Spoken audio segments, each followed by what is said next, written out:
So I just got done recording next week's podcast episode about the 5 steps to heal from love addiction. And one of the things that I was talking about in the episode is advice that I don't always follow, that I've not always followed, which is the importance of going slow when you meet someone.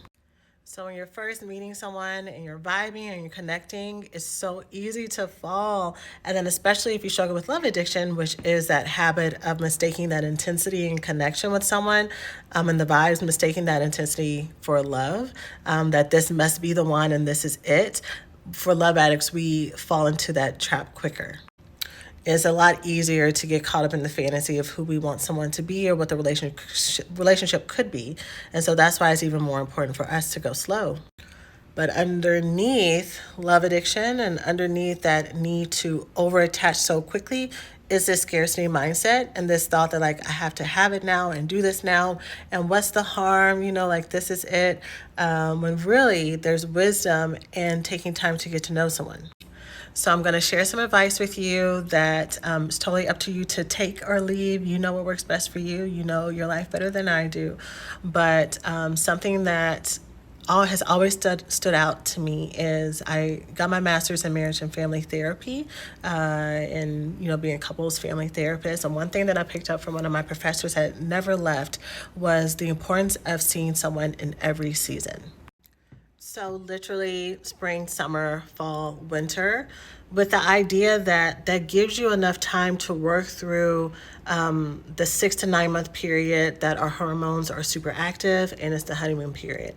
It allows you enough time to see them through holidays, through anniversaries, to see how they handle stress or they don't handle it, to see how they handle ups and downs in work, to see how they support you or not support you. Because, I think the thing is, when we first meet people, we're on our best behavior. And sometimes people are on their best behavior because they are actively trying to deceive you. Sometimes they're on their best behavior because they're trying to impress you, which, depending on who you talk to, that can fall under the realm of deceit. And sometimes they are doing their best and they are fully unaware of their flaws and their growth areas. And you need the opportunity to see someone past the honeymoon period, to see with clear eyes, are their growth areas things that you can actually live with? And I think love addicts, more than anybody else, when you're in the feelings and the emotions, like, you're like, yeah, I can take it. Like, I can take whatever they give me.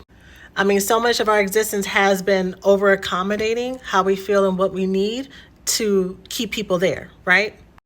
But as you're working through this, I think it's really important for you to give yourself grounded time to actually see the person for who they are, see how you actually feel in the relationship, and make a decision from a clear mind, not a place of scarcity or fear or I got to connect now because if I don't, then maybe they'll leave or they'll change their mind or all that stuff, but to actually make a decision from a place of wholeness. So again, that's just 2 cents for you to decide to pick up or to throw it back to the ground. But that is something that has always stayed in the back of my mind. And when I've followed it, it's been great. When I've not followed it, I've learned from it. But that's it. So I hope that's helpful.